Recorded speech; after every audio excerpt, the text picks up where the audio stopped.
Welcome, everyone, and thank you all for being here for the first ever Alumni Conversations at the Lee Hagen Africana Studies Center. My name is Sonya Donaldson. I am the director of the Lee Hagen Africana Studies Center. I'm also an associate professor of English and coordinator of the African and African American Studies program. It's my distinct pleasure to introduce Lamie Jimmeh to you and to welcome him back for some of you. Lamie is an educator, videographer, and brand owner. He was born in Newark, New Jersey, and raised in East Orange, New Jersey. He's a graduate of East Orange Campus High School. Lamie attended several higher learning institutions before finding a major that aligned with his goals. He pledged Iota Phi Theta Fraternity Incorporated in 2009 and was one of the first members of the Eta Mu chapter at Bloomfield College and its first president. He later transferred to New Jersey City University, where he found the perfect combination of intellectual and social life. He majored in English literature and became president of the Epsilon chapter of his fraternity. Lamie graduated in 2014 with a bachelor's degree in English literature. He later became an educator, teaching at-risk students between the ages of 12 and 19 at the Juvenile Detention Center in Newark, New Jersey. He taught there for roughly 4 years, and he received a Teacher of the Year award in 2018. In 2019, Lamie moved to Atlanta, Georgia, where he currently teaches, and he's just started his own film company, EL Digital Films, LLC. I'm so excited to welcome Lamie today. So please join me in welcoming Lamie to the first Alumni Conversations at the Hagen Center. Welcome, Lamie. Thank you so much for being here and for agreeing to be in conversation with us. I'm so excited to have you as the first guest. You were actually one of the first students I met, one of the first students I taught at NJCU in the Survey of African American Lit course. And you were definitely one of the more memorable students. I really appreciated the work that you did. I remember you sort of engaging with Frederick Douglass and being really interested in Douglass and his work and doing a lot of work on Douglass in that class. So that was an impression of you I already had formed as someone who was hardworking, dedicated, and really a thinker. So I'm, I hate to say the word proud because it sounds a little like, paternalistic, but I'm so thrilled to see you develop and grow and continue. And one of my first memories of you, and I'll just share this, is you coming into my office hours one day. And I don't know if you remember this, and you said, "Congratulations, you're my mentor." Yeah, I definitely remember that. I remember and that. I remember looking at you and saying, "Be careful what you wish for." Yeah, I remember. I definitely remember that. And so wanted to just kind of start by giving everyone a sense of your trajectory. So we talked about, I mentioned the fact that, you're raised in East Orange. Can you talk a little bit about where you're from, what life was like growing up? And yeah, let's start there. All right. So I was born, well, thank everybody for attending this today. Glad to see you all. Hopefully you all are gained something from this meeting today, and I gained something as well. So yeah, I grew up in East Orange. I was born in Newark, New Jersey. Both of my parents hail from Liberia, West Africa. And I also have a brother who lived with us within the household. So growing up, I really didn't notice too much. Like growing up was fun, right? Growing up in a traditional African household. My father was a former DJ. So his music always blasting, music from West Africa, music from here. He lived in Brooklyn for a few years. even in Syracuse as well. My mom held, as soon as she came here, she went to Ohio, and that's where she lived. And she came here to pretty much finish school. And unfortunately, the war broke out in Liberia at the time. And she was no longer able to pay for her education. But long story short, she reconnected with my father, who she met in Liberia like years ago, when she was like 6 years old, something like that. And they pretty much reconnected back in New Jersey. And I was born in UMD NJ. We grew up in East Orange though. Grew up in East Orange. I went to East Orange Public School. So growing up was fun. It was like a real mixture. I know growing up, a lot of people didn't know that I was African. I remember distinctly when I graduated from high school, we had a cookout, and I believe the Liberian Association president asked to speak, and my friends was like, "What? The Liberian the president of Liberia here?" So they again, they didn't really understand, but they again thought that again my family was from here, and this is, all I knew. I tell people I'm the real African American for real, like because my my parents, of course, were born in Africa, and I'm first generation here. So it's like a real interesting blend, I'll say. So just absorbing all cultures was very interesting, and of course, East Orange is an urban city. If you know anything about it, it's not the easiest city to grow up in. But luckily, my parents gave me a strong foundation, and I was able to go through muster through and get through for Mhm. sure.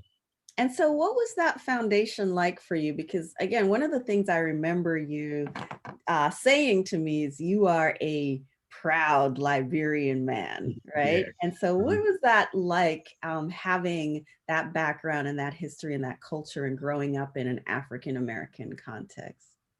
Okay, I would say all right, I would say my parents were like very involved. Like my mom and my dad, they made sure they worked um different hours just so someone could like stay with us at all times, to the point where my mother, when we were coming from home, see me coming from school, she made sure she found a job where she would be there once we left the school, so we didn't have time to dabble in, the things that were floating around East Orange and so on and so forth. So I would say they were there. They were really involved. So Yeah. that played like a major role. That's the main part of the foundation. And they also like kept us involved in different activities. Like I played football for a little bit, went Mhm. to karate, worked. I had my first job when I was like 11. Don't Mhm. tell anybody. Like 11. I was Wow. working at a after school program, summer camps, and so on and so forth. And it was through my parents that I was able to, gain those employment Yeah. opportunities. So Yeah, that's really great. That's important. So talk a little bit about the route that led you to NJCU. I know you said that you went to a couple of different institutions yeah, before because you were searching for something. Yeah. yeah. All right. So when I was in high school, I swore I was going to become an architect. Like I was like, yeah, I'm going to be an architect. I love building like houses out of cardboard boxes, working with AutoCAD, um, and engineering as well. Like I took a class called AutoCAD Mhm. and no drafting, excuse me, with Mr. Henderson at East Orange Campus High School. And I also took a film production class, but we'll get to that later. Um, so in taking that class, I was like, yeah, I'm gonna be an architect. We'll go into competitions. If you're familiar with Fairleigh Dickinson University, we used to go there every Saturday and like build remote control cars, test out airplanes. So Mhm. again, I was sold, but 10th grade year, geometry, I had an instructor who pretty much didn't teach me geometry for real. And I was intimidated with continuing architecture. I felt like there was some pieces in my foundation that were missing. So I just redirected. I was like, nah, I'm not doing architecture anymore. Let me look for a school. Or initially, I wanted to go to Hampton University. Wasn't getting the money um, that would allow me to go. So I had to reroute again. And mind you, I didn't really even visit the college. I would say I was all over the place in my senior year of high school. Mhm. Because I didn't really visit colleges besides the Black College Tour, as I wanted to go to a HBCU. Mhm. Um, long story short, my mother wanted to become a nurse. She's in here, I think. Yeah, she's in here. She wanted to become a nurse, and I too started falling in love with nursing. I was like, you know what, I'm gonna become a nurse. They're making good money. Why not? It was the money for me, for real. Mhm. And I was like, yeah, I'll become a nurse. But so I went to Bloomfield College initially. Went there, and I remember taking like A&P. The class was interesting. Microbiology, the class was lovely, but I felt like they were talking to me. I wasn't really having a conversation with the instructors, and that lost me. I was like, man, why am I here? Like I just felt like it was boring. Like no knock to any nurses, but to me, it wasn't an engaging um, atmosphere to me being a nurse. So I was like, you know what? I'm gonna go to county college because I'm wasting too much money here at this private school. Oh, while I was there, I also pledged my fraternity. Mhm. But I was like, I'm gonna go to a county college because I'm wasting too much money. And a county college, I can go for free and I can get the same education. And then I'll reroute and figure out what I want my major to be. Mhm. So I went to the county college, Essex County College specifically, for 2 years. I got a degree in general science, still Mhm. trying to chase this nursing goal, but I'm like lying to myself. I'm like, I'm gonna just do it, but I'm not really putting in the effort because I don't really like it like that. Yeah. And after that, I graduated. I checked out a few schools, William Patterson. I wanted to save money, and I knew my money was running out too because I've been in school for a good amount of time up to this date. And I was like, man, I gotta find a major. I gotta find a school. So I went to NJCU. I visited the school a few times with my fraternity because we have fraternity brothers here. So I've been there before. It was either that or Rutgers. But I was like, I don't want to go there and not know what I'm doing. And NJCU is giving me the most money, so this is where I'm gonna go. Um, it ended up being a match made in heaven. Once I got there, very confused still. I think I was going like the allied health field. And I was like, I don't know, I'm gonna try this medical field out. And I was like trying it, but it wasn't working. And I didn't like it, like I said earlier. And I stumbled in a class called Urban Men of Color with Dr. Antoinette Ellis Williams. Williams, yes. And pretty much once I had took that class, it was like apparent to me what I needed to do. Um, and she had us reading like literature from Black men. Of course, I was introduced to literature, but from Black men. But it was different being in her class. Mhm. Started reading like work from Michael Eric Dyson, Mhm. West, and I was like, man, I love literature. And ultimately, that's what made me realize, make me use my voice more and understand how important my voice Mhm. is. Excuse me. And that's what did it for me. And I just changed to literature pretty much. Mhm. To her. Yeah. Yeah. Oh, that's great. Dr. Ellis Williams actually sends regrets that she couldn't be here today. She had a prior engagement, so she did send regrets. So wanted to convey that. And that I think that's so important that you found the thing, right, that sort of set you on the path. That's wonderful. So can you tell us what that path looked like at NJCU in terms of your academic trajectory and sort of moving towards the goals that you set for yourself? So one thing I like about NJCU for sure that's different from the other universities that I attended or colleges that I attended. To me, the professors are just different. Like to me, they're really down to earth. Like you can have a conversation, and they won't like turn you down because of your beliefs. And it just felt to me, it felt effortless. Um, and of course, they'll push you too. Like they'll push you for sure. Dr. Cunningham, prime example. Mr. Blackmore, another one who was, of course, pushing me. Um, Miss Donaldson as well. So I would say it was a tough. It was tough. It was tough because there was times where I was taking like I believe like 6 literature classes, and all of them different, all of them different. And it wasn't, again, my money was running out. So I'm like, I have to finish, pretty much. I have to finish. And my mom can attest to this. There was plenty of nights where I didn't sleep. And I was just reading text after text. It was British lit, and I have to read this Shakespeare text, and I have to read Douglas, and then we're reading something from Ida B. Wells, right? So it was just a lot, but it the rigor made me more disciplined, I'll say. It made me understand that you have to like stay on your goal, even though there's multiple roads to a goal, but just stay consistent and just see it through ultimately.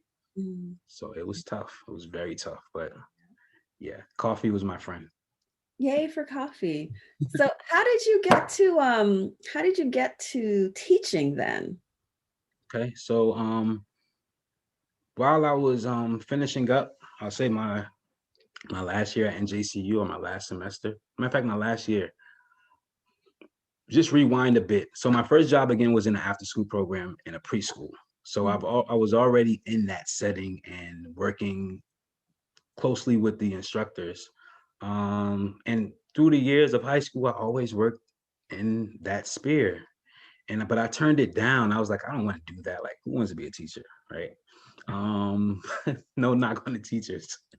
But so long story short, once I got into that class again with called Urban Men of Color, um, I just realized how important my voice was. My voice is, excuse me, and that I didn't really have too much literature teachers that looked like me, for one.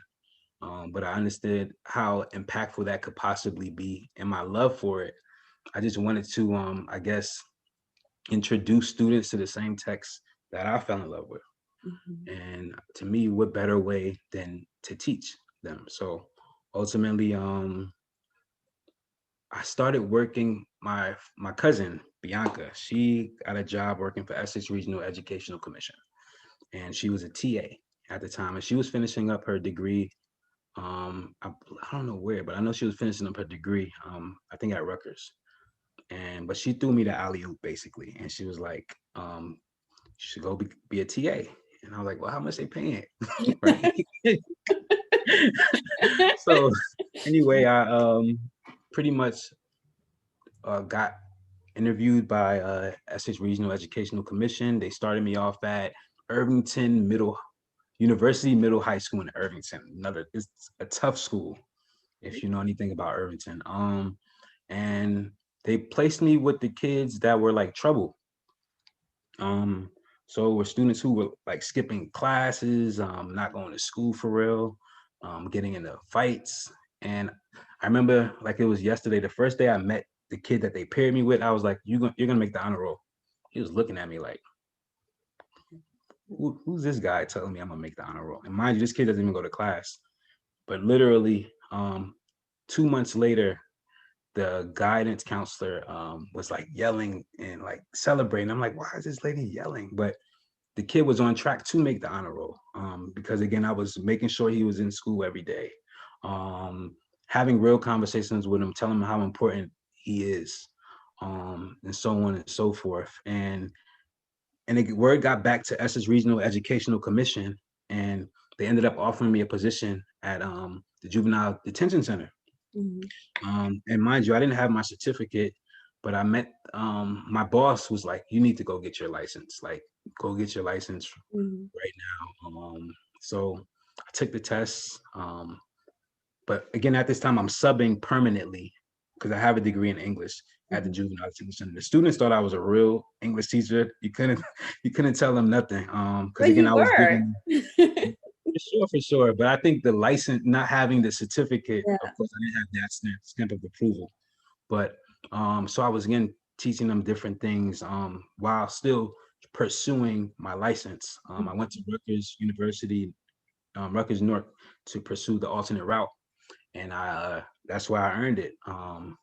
And as soon as I earned it, that's basically when I was awarded Teacher of the Year.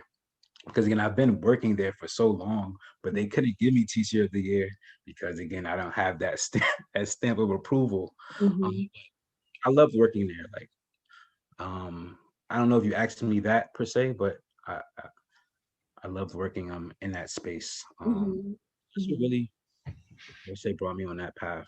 mhm. So, what do you think are some of you talked a little bit about some of the challenges, like taking 6 English literature classes, which I don't recommend to anyone. But can you talk about some of sort of the high points of being an English major at NJCU? What are some of the sort of memorable things uh, about I it? was for sure. I'll start off with Dr. Cunningham. Like the literature circles, man, it used to be brutal. And the only reason why it was brutal is because I wasn't used to it, right? Everyone's in this circle and like you have to produce some type of content because you don't want anyone to, look at you sideways, basically. And it's like, well, if you're in class, you can't hide behind anyone in this circle. You have to make sure you read the content and you have something to bring to the table. Yeah. And the fact that I would say in the beginning it was brutal, but it definitely strengthened me because it didn't allow me to hide Mhm. behind anyone. And everyone had a voice, right? I think everyone had a voice in that particular class. And even if I jump to your class as well, I think tying in like hip hop to me was like major because I didn't have any English teachers for real that would tie hip hop into the curriculum. And I remember speaking about Kanye, even though Kanye is like bugging out right now. But like those conversations and talking about the Harlem Renaissance and tying it into current day. Mhm. I'm doing the same thing with my students now, and just letting them understand the space of specifically Atlanta, right, Mhm. and how so Yeah. much is happening, and it's similar to like when years down the line, people will say this is like the new, Harlem Renaissance happening of some sort. Yeah. So like things of that nature, I would say, learning about British lit. I Mhm. forget the instructor's name. I want to say Everhart, or I forgot her name, but uh, learning from her was intense. And even Shakespeare, I hated Shakespeare. The only reason why I hated it a little bit is because I just, not that I hated it, I think I hated the way it was being taught to me at the time. Mm, mm, I mean, mm, to say his work. But um, and I just, to me, like Jay-Z and certain people to me should be spoken of in the same breath. That's the mm. only thing. So again, and I would say those courses helped strengthen me. Yeah. And those were memorable moments. Mm, And seeing how um I guess some instructors delivered their I want to say their lectures too stuck out to me a mhm. lot. So, yeah. Yeah. Yeah. So what about the social life at NJCU? What was that like? Because I know you're in a fraternity. There are Yeah. photos of you being active. You're the president, right? What was social life like for you? It was interesting. I would say because coming from Bloomfield, again, us being like the first IOTAs over there, Mhm, there were IOTAs already on the yard at NJCU, but they were like pledging in the summertime. And I mhm, was like, you gotta pledge in the like during the fall or winter, just so we can really, leave an imprint on the yard and have meaningful programs and so on and so forth, and just draw people to the organization. So that was my first goal. I was like, we're gonna have a fall line, we're gonna have a winter line. And basically they were like, okay. And I ran for president, I won the election. And pretty much after that, we just started throwing, we actually had a line where we had two lines back to back. And then we just started throwing meaningful events. mhm, So it was fun. I would say just breaking out and introducing the organization the right way to the school was fun. mhm, Connecting with other organizations mhm, also was pretty fun. I would say I did my first program, and it was after Trayvon Martin died. mhm, Um, and it was at NJCU, and it was like impromptu, for real. It was me and a professor. I believe her name is Donna Nassor. mhm, Um, and we were like a little upset of what took. place with Trayvon Martin, and it was like, okay, well, we're gonna create like a candlelight visual and like have a speech. And we just went outside in the courtyard area by like the financial aid building and I believe the new building. Um, and we like I spoke. That was my first time really speaking outside of like pledging. Mhm. Um, and like I wrote a little speech because I was upset. Mhm. And that was like to me the most memorable and social. I felt like a lot of people there were like activists to me at NJCU. Like Mhm. a lot of people, if they didn't like something, they stood up and they spoke on it. So to me, that's like super dope. Yeah. So, Yeah. Yeah. And, what about some sort of, besides the challenges, what are some memorable events um, in terms of your, academic life? Um, for sure. I'll say you talking about in the school right, house though. yeah. Yeah. I would say joining the honor society for sure. Because I didn't again I was super confused up until this point, right? I was dabbling from school to school, following I'm on the medical track here. Yeah. Have a degree in general science from here. But I would say honestly, joining the honor society for me, it meant a lot just because it was like, okay, I could take a deep breath and I'm about to graduate, making and then also before then, I would say even making the dean's list. That was the first time I've ever made the dean's list. Um Wow. Nice. with the 6 classes. So Mhm. So that was must have been a good feeling, right? yeah, absolutely. Yeah. Did you feel like you were finally sort of on the path, because you talk a lot about the sort of, multiple movements and shifts and fits and Mhm, starts, which I think are pretty normal. I'll tell you sometimes about my many fits and starts before, right? mhm, And so can you talk about some of the lessons that you learned in this process? Because I think it's important for students now to understand that it's okay if you don't know definitively what you want to do, and that it's okay to try things. And can you talk a little bit about some of the lessons that you learned about this in this process? for sure. I'll say tons of lessons off the back, but specifically the ones that stood out to me was just like seeing it through, right? Mhm. Weathering the storm because I stated, like again, I didn't sleep for some nights, especially when capstone was due. Like I didn't sleep. I didn't sleep at all. And it was just me and my computer, and I had a desktop. Like I didn't even have a laptop.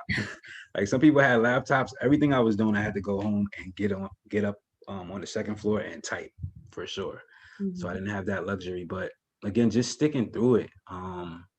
And I would say also, there's no rule in life that says you have to do one thing, right? So I would say with the fraternity, also trying to find a way to still be creative. Like I still was shooting with my camera at the time, but I was just doing portraits, Mhm. um, and also trying to work and finish getting this degree Mhm. ultimately. So Mhm. and just again, just seeing it through. It's gonna be super tough, Yeah. but also trying to find a mentor, right? Talking to your professors is super important. Just walking in there, asking them for help if you don't understand something. I think, and that's just what I struggle with my students now.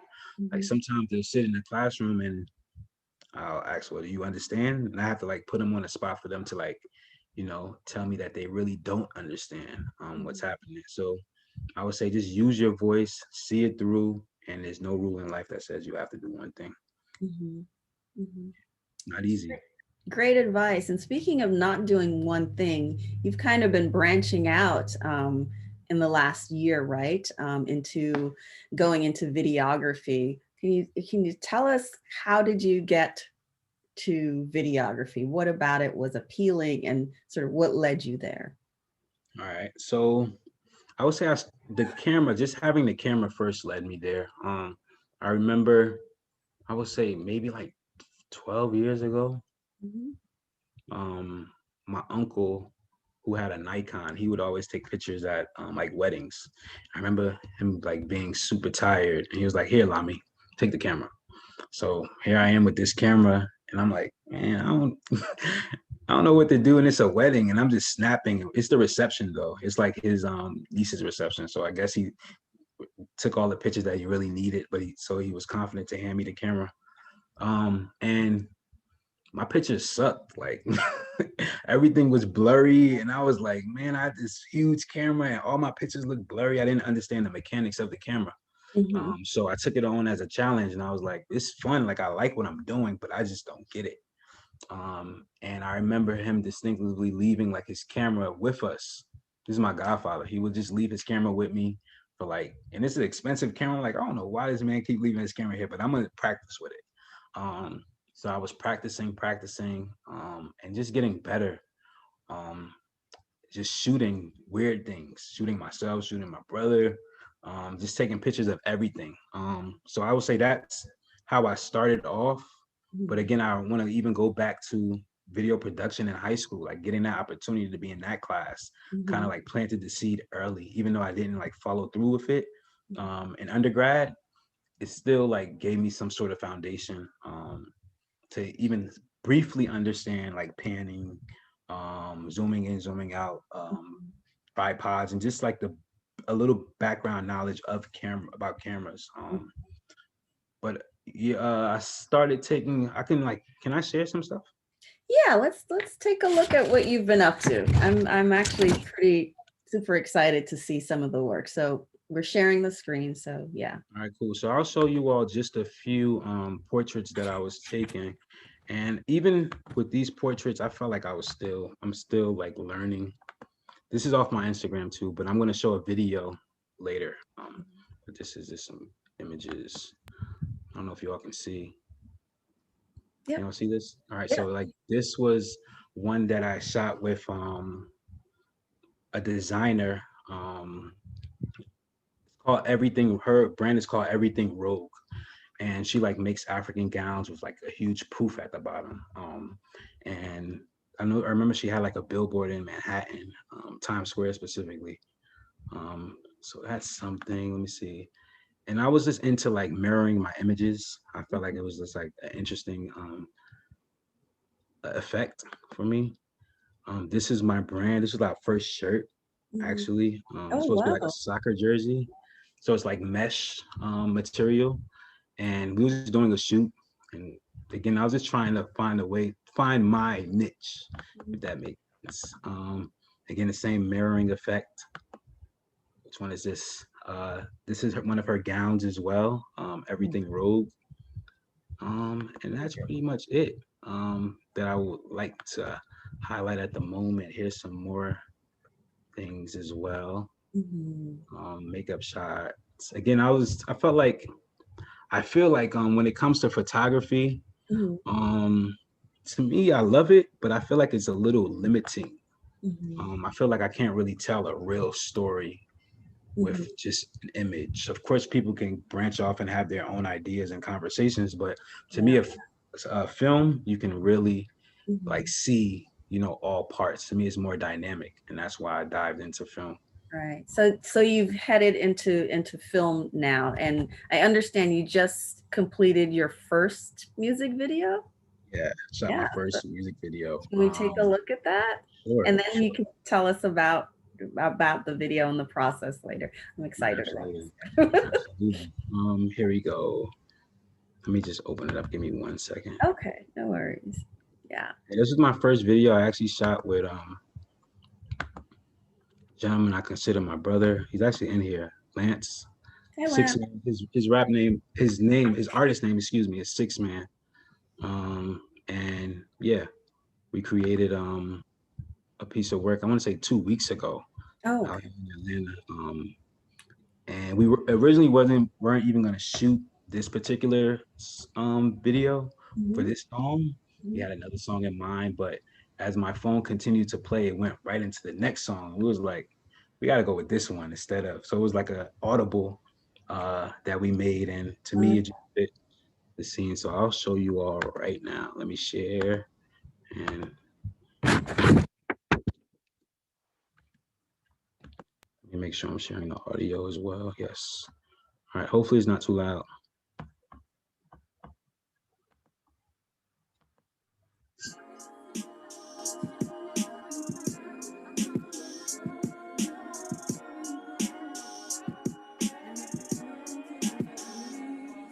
what I feel with no regrets. Constantly forgiving, but I'm never gonna forget. Always keeping my composure. I won't let them see me sweat. The only thing that really matters is the power and respect in this world. I won't make the same mistakes from all the lessons I learned. Ain't no coping, no emotions for the bridges I burned. Must have been forced in my hand. Certain shit I probably won't understand, but I've been feeling this was all in the plans. Finally making my confession. Some niggas that I know are really closer than my flesh is. Loyalty is precious. My heart up on my sleeve, it's hard to hide all my expressions. My nigga, I was broken, still confused it with depression. Some things I wanna say, but kinda hard for me to say it. I'm looking at my hands, I see the cards and how to play it. They holding what is mine, but shit, regardless, I'ma take it. Been praying to the Lord, I won't be heartless when I make it. Of the videography and the way it takes me back to a 90s era hip hop that is like soulful. I really love this. This is great. This is really great. Oh, Appreciate it. oh, Appreciate it. there's lots of That soul actually is there. we actually tweaked it a bit more, but that's like one of the first drafts with it. So I just want to be clear, but Yeah, yeah, yeah, yeah. definitely. This is, Appreciate it. this is Appreciate it. great. This is great. That's Awesome. the feel I received too, a 90s feel from it. Yeah, yeah. It's That's what very it was. soulful. It's that combination of sort of urban grit and soul. It's really nice. Yeah. Appreciate Yeah. it. Yeah, that's great. More to come. More to come. Definitely more to come. There's a We're lot gonna of be things that looking I'm for the trying to. film soon, Oh, right? yeah, yeah. I actually have like a plan in mind. So a few like creatives out here that I feel like aren't really don't have like the proper content, Mhm. and I just want to give them the opportunity, just to I guess put them on a bigger platform and just document them the right way. Like Yeah. that's what I want to do, Okay. Yeah. specifically just document people and Mhm. tell our narrative. And what's the name of your company? EL Digital. EL Digital. Great. Yes, EL Digital. Yep. Awesome. So I'm gonna kind of open it up for Q&A, and we'll, yeah, so we have a good deal of time. Okay. So I'd love for you to engage Lamie in any questions that you have, that burning questions, curiosities. I'm, as you can tell, my smile is like behind my head right now. I'm very happy, and that Lamie has agreed to do this with us. So questions. If you don't want to ask the questions, you can also type it in the chat. I'm happy to, read out.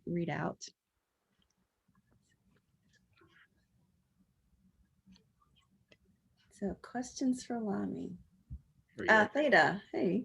Hey, thanks so Hello. much for spending time with us today. Thank you for the opportunity.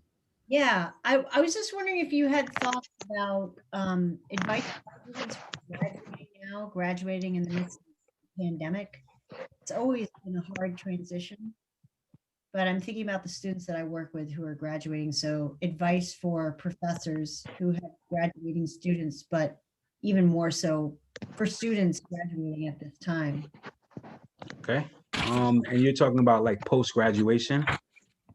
Okay. I would say first thing I would say is just jump out there and figure out what speaks to you. Again, sometimes your major might not even be the thing that really speaks out to you. But listen to yourself for sure. As far as the professors,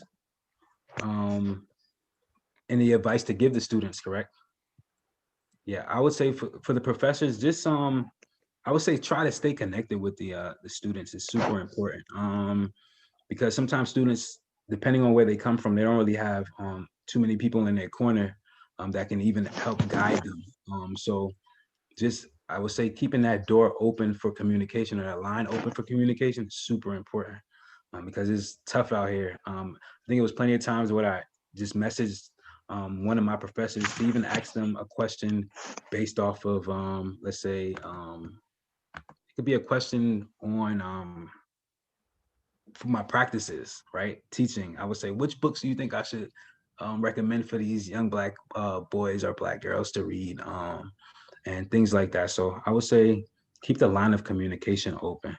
That's super important, and know that it's not going to happen overnight. as well, which is generic, but still a lot of people need to hear that for sure. Thank you. That's great. Any questions from current Dr. Cunningham? Do you have a question? You're muted. You're muted. Hey, I'd like to thank Professor Donaldson for this event. I think it's a great idea. I hope to see a lot more of it. There's a conversation behind the scenes often about NJCU not having an active alumni population. And I know that we've got alumni that would be happy to be more engaged with what's going on in NJCU after they leave. But we've got to find a way to reach out to them, to let them know that we want to hear from them.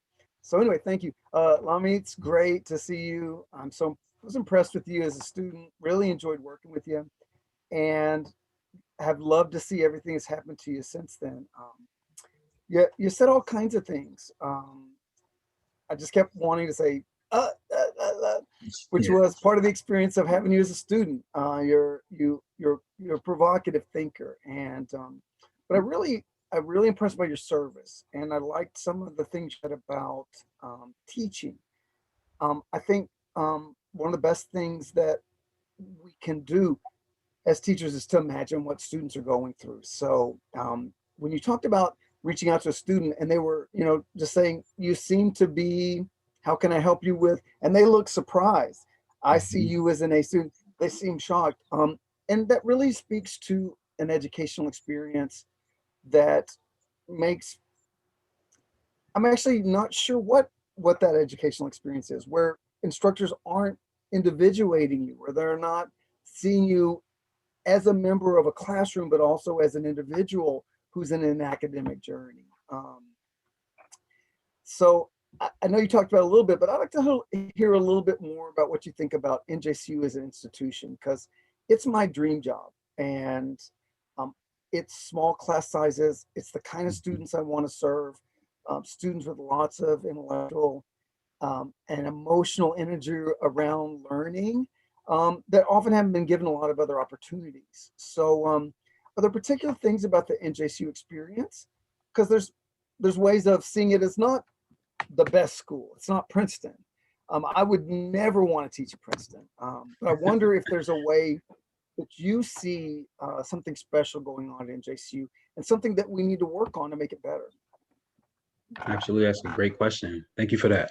I'll say the things that stood out to me at NJCU for sure, and I think that like even helped narrow my path a bit to really focus it, was the courses that were offered. So like courses that are geared to current day, right? Current day. For example, that urban men of color, to me, it never goes out of style, that particular class. And to see yourself in a class, right? Or a class about you. And honestly, I learned so much about myself in that class. I would say things like that are the things to me that speak to the students. And I would actually even pull students in the list of the courses that are being offered here, right? So like even within literature, I would say, I don't know the specific name of the course that I took with Dr. Donaldson, but I'll say it was had to do with technology. And that course just made me want to take the course. This is my first time meeting her. I didn't know her from a can of paint, but that class just spoke to pretty much technology now and how we can draw in, because tech is the way of now. So a course like that just to me screamed, I need to be in there. Like I definitely needed to be in there. So I would say the naming of the courses, making courses that are relevant to the students. Because again, a lot of students go to school and they're confused. They're like, I don't know what I'm about to major in. Prime example, right? But again, that course made me stumble into finding direction, which direction I wanted to go into. So that's a start for sure. Courses. Great. It looks like Alejandra, you have a question. So if you could. Hi. How you doing? Thank you for being with us today. I also share like a similarity with you that I'm also the first generation. So I Thanks. just wanted to like know, how did you deal with, the pressure of your family, and then like also the pressure of having to finish college in a certain amount of time, kind of being like lost and not like knowing really, because we're already at a disadvantage even before we attend college. Absolutely. So I just wanted to know, like, how did you deal with that? For sure. Yeah, so again, in the beginning, I felt like I was, of course, I owed it to like my mother. I was like, I have to do this nursing thing for her too. She didn't finish it. So this is for, and the money's gonna be good, right? I think I had to, I had to like silence everyone, right? I had to find a way to silence everyone. And my brother always used to tell me, he's always been like the bold one. Of the family for sure. If Joe doesn't like something, he'll speak up and let you know. He don't care if it hurts you, whatever, right? And he'll tell me, he'd often tell me, you have to make your own major. Like, stop listening to people, do your own thing, right? When he was being brutally honest with me and blunt, right? So I would say you have to quiet the family a little bit, and understand that they just don't get it. They just want to see the outcome for sure. I think everyone wants you to succeed for sure, but everyone has like their own input. They want to add their little spiel to it. So I would say again, quiet them, listen to yourself, and I would say finding a mentor too, right? Finding someone who I would say has done it before, right? To give you sound of advice always helps, and just talking to faculty members, right? Because sometimes too, there's money out there, and like you just have to go and chase it and figure it out. Where's the money located so that you can tap into it to even extend your stay as you continue to find your path. So I would say just you got to go after it, quiet them, and listen to yourself for sure. All right. Thank you. Advice. Great advice. So tell us, what is life in ATL like? What brought you to Atlanta, first of all, and what's life like there? Sure. All Being right. So nosy. yeah, nosy, right? All right. So I traveled to Atlanta, I want to say in 2011 or some sort. I would say 2011. And came down here with my fraternity for ATL Greek picnic. And I was like, man, I like it out here. Like I really liked it out here. It was only out here for probably like 5 days, but I just fell in love with the space. We drove down here too, which was, I won't recommend it ever again. I'll fly. But yeah, it was just like a long ride. But I would say in 2014 or 15, I was working at Uncommon Schools too, in Newark, New Jersey. And I was a TA there too, paraprofessional through Essex Regional. I didn't really like the school too much, but they were like auditioning to hire people. And they had like a connection with Spelman, and pretty much a young lady came up there. A young lady came up there. She's actually on here, Deandra Parks, right? That's her under me. She came there and we had a conversation. I was like, do you like this school? Like, cause I hate this school. And she kind of had the same sentiment, even though she was auditioning for the job. And to me, she felt like the realest person in the space that I was working in. We left the school. She still went on to go to school at Spelman University. Years later, she graduated and then came to Columbia University in Harlem, finished her schooling up there to get her master's degree. And pretty much we connected. We connected, and she's from here. So, and me, of course, already loving the city, and me also having a girlfriend, I felt like it was a no-brainer for sure. Absolutely. And Oh, and I so, have one now. That's sped it up, but wait, what? Sorry, I missed that part. yeah. So after moving down here, of course, we've been together for about 7 years, I think. I have my first son. My first son. Yeah. Congratulations. Congratulations. That's kind of what I was trying to pull out of you. You're a Thank you. dad. Yeah, That's I'm a dad awesome. now. Absolutely. Yeah, he's probably sleeping over there or something, but Oh, he's yeah. Tony, Tony's about he's going on 6 months now. So that's oh, wonderful. a major blessing. This is great. Yeah, This is wonderful. Yes. absolutely. That was me being That nosy was and me, getting I know. like, so tell us. Yeah, Um, super rewarding though. Super yeah, rewarding. I can imagine. So you're a dad, you're a teacher. Mhm. So tell us, what's it like teaching in Atlanta for you? Okay. What do you teach? Are you still an English teacher? Or are you Oh doing? yeah, of course. Absolutely. So I'm teaching English and social studies now. I love it. At first I wanted to go to a high school. I didn't even want to teach at a middle school because that's what I'm teaching currently. Yeah. Just because I was like, man, middle school kids aren't gonna get it. And I want to go in deep and they won't be ready for it. And I'm pleasantly surprised that, I can still start them at, it's probably even better that I start them at this age that they're at now. So I would say getting over like the little Southern twang, it was interesting to me. Because I'm still a city boy for sure. I would say to me, what I found out is that all inner cities are the same. Mhm. It's just some are just bigger than others, and um, I guess the structure looks a little different, but ultimately still the same. Mhm. So I love it. I've been like working with the lowest kids still, Mhm. and which gives me the opportunity to bring them up to speed. And I think that's the most rewarding part, because again, they could go either way. Yeah. And since I'm here with them, why not give them, the tools to succeed beyond education? So Right. like we were finishing up just learning about the Black Panthers this week, and they were just listening. So we go pretty deep. We talk about politics too. I know people don't like to get into politics. We talk about it briefly. Right. I don't try to sway their judgment, but I just try to give them both sides of the coin so they can understand that, Right.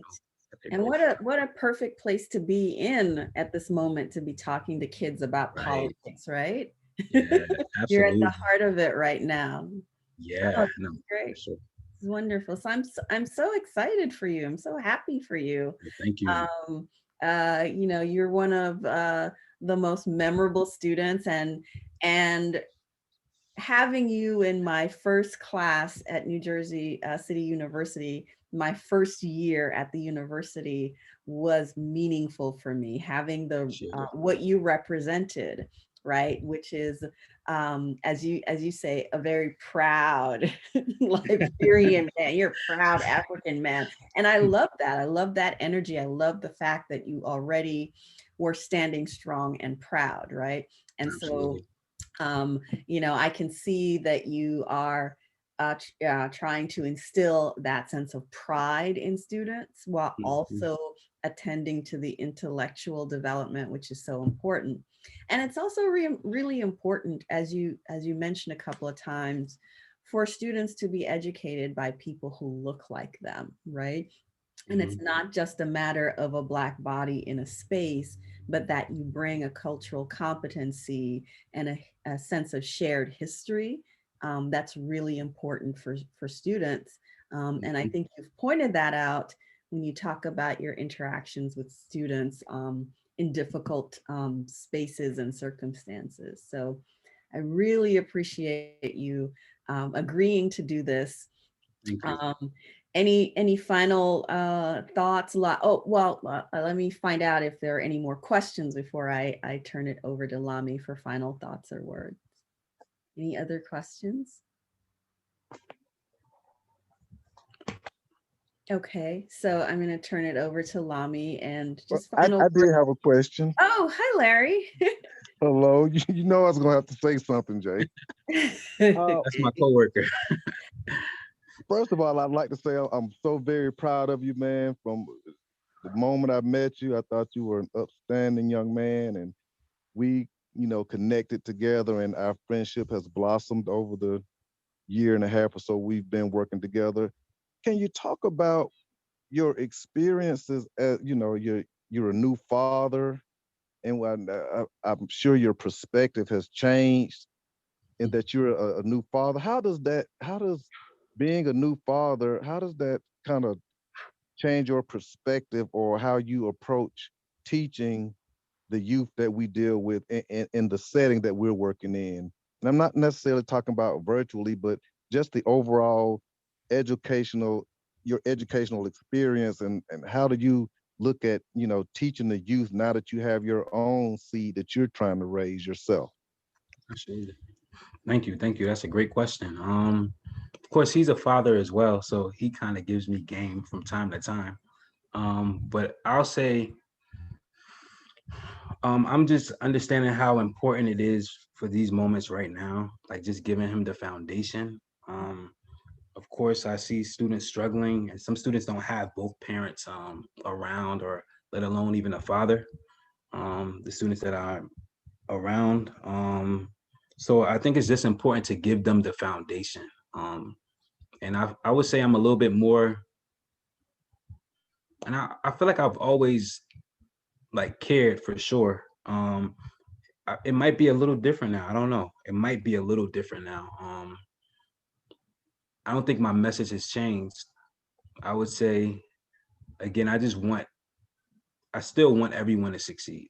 And again, I'm just trying to give them the same game or the same knowledge that I'll give my son, or that I'm giving my son, even though he's only about to be 6 months now. So again, I'm just saying it's important to give them the foundation. You and I know we always have to like pull back into like, we get like super involved, right? Because we're passionate about education, and teaching these students, these underprivileged students. Um, Sometimes becomes taxing. So I would say, again, just try to give them the foundation.